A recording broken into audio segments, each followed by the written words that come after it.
में 69,000 शिक्षकों के भर्ती के मामले में आज सुप्रीम कोर्ट में सुनवाई हो सकती है।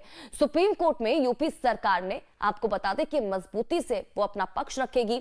सुप्रीम कोर्ट में वरिष्ठ अधिवक्ताओं के जरिए यूपी सरकार अपना पक्ष रखेगी। सुप्रीम कोर्ट में सुनवाई से पहले इस मुद्दे को लेकर यूपी के सीएम योगी आदित्यनाथ ने प्रधानमंत्री नरेंद्र मोदी से मुलाकात भी की है। तो आज यूपी में 69,000 शिक्षक भर्ती का जो ये पूरा मामला है, उसको लेकर सुप्रीम कोर्ट में सुनवाई हो सकती है और कहा जा रहा है कि मजबूती के साथ कोर्ट में अपना पक्ष सरकार की तरफ से रखा जाएगा।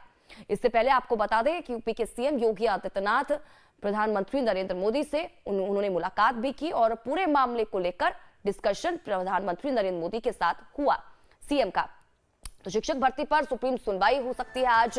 यूपी में 69,000 शिक्षक भर्ती से जुड़ा ये पूरा मामला है। आज सुप्रीम कोर्ट में इसको लेकर सुनवाई है। सुप्रीम कोर्ट में अपना पक्ष सरकार की तरफ से रखा जाएगा। वरिष्ठ वकीलों के माध्यम से सरकार अपना पक्ष रखेगी कोर्ट में। शिक्षक भर्ती को लेकर पीएम से भी सीएम योगी आदित्यनाथ की मुलाकात हुई है। धीरज त्रिपाठी ज्यादा जानकारी के साथ हमारे संवाददाता इसी खबर पर जुड़ चुके हैं। सीधा रुख उनका करेंगे, जानकारी लेंगे। धीरज जी, ये जो सुनवाई की बात हो रही है कि इसको लेकर आज सुनवाई हो सकती है, क्योंकि 69,000 शिक्षक भर्ती मामला जिसको लेकर हमने सियासत भी खूब देखी, आज इसमें सुप्रीम कोर्ट में सुनवाई होगी। क्या जानकारी, सुनवाई कितने बजे से शुरू हो जाएगी?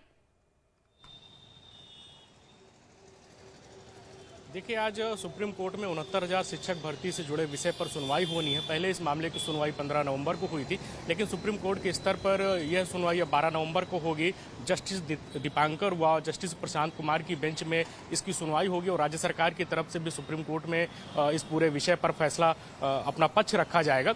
आपको याद होगा कि पिछले दिनों इलाहाबाद उच्च न्यायालय की लखनऊ खंडपीठ ने 69,000 शिक्षक भर्ती से जुड़ा एक बहुत बड़ा आदेश दिया था, जिसमें कहा गया था कि राज्य सरकार 3 महीने के अंदर जो 69,000 शिक्षक भर्ती से जुड़ा पूरा विषय है, इसको क्लियर करे, नई मेरिट लिस्ट बनाते हुए 69,000 शिक्षकों की भर्ती की प्रक्रिया को अंतिम रूप दिया जाए। लेकिन जो अनारक्षित वर्ग के, सामान्य वर्ग के अभ्यर्थी थे, वो सुप्रीम कोर्ट गए और उन्होंने हाईकोर्ट के आदेश के खिलाफ अपील की और कहा कि उनके साथ अन्याय हो रहा है, ऐसे में सुप्रीम कोर्ट को हस्तक्षेप करना चाहिए। इसके बाद सुप्रीम कोर्ट ने इलाहाबाद उच्च न्यायालय की लखनऊ खंडपीठ का जो आदेश आया था, जिसमें कहा गया था 3 महीने के अंदर नियुक्ति प्रक्रिया पूरी की जाए, उस आदेश पर रोक लगा दी और इस पूरे विषय पर राज्य सरकार का जवाब मांगा था। पिछली जो हेयरिंग हुई थी, उसमें राज्य सरकार की तरफ से जो सॉलिसिटर जनरल तुषार मेहता थे, उन्होंने राज्य सरकार की तरफ से इलाहाबाद उच्च न्यायालय के आदेश के क्रम में जो उत्तर प्रदेश सरकार में प्रस्ताव बन रहा था नियुक्ति प्रक्रिया शुरू करने को लेकर, उसके बारे में अपना एफिडेविट भी दाखिल किया था। अब आज 12 नवंबर को इस पूरे विषय पर सुनवाई हो रही है।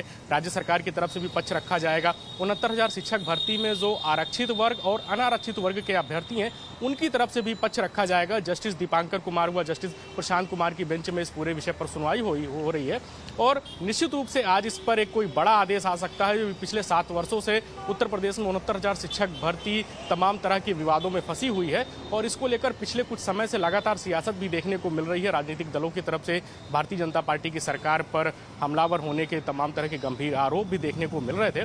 अब सुप्रीम कोर्ट में पूरा मामला पहुंचा है, तो निश्चित रूप से सुप्रीम कोर्ट की तरफ से कोई ना कोई बड़ा आदेश आ सकता है। जी बिल्कुल धीरज जी, और ये जो भर्ती से जुड़ा पूरा मामला है, ये तो पिछले चुनावों में भी हमने उठते हुए देखा था। विपक्ष की तरफ से लगातार छात्रों की अनदेखी का आरोप विपक्ष लगाता हुआ नजर आया था। हमने वो समय भी देखा जब छात्रों की तरफ से रोजाना लगातार प्रदर्शन किया जा रहा था। अब छात्रों की तरफ से क्या कुछ कहा जा रहा है?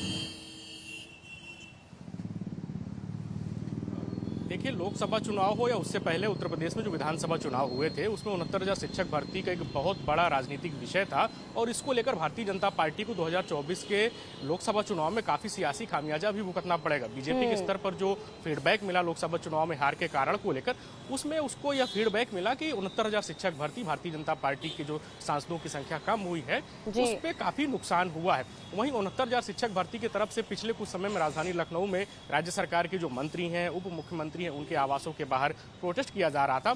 अब राज्य सरकार पर जो 69,000 शिक्षक भर्ती में धीरज जी बहुत बहुत शुक्रिया तमाम जानकारी के लिए और हमारे साथ जुड़ने के लिए। आप नजर बनाए रखें, आपसे आपके भी जुड़ेंगे और अपडेट लेते रहेंगे।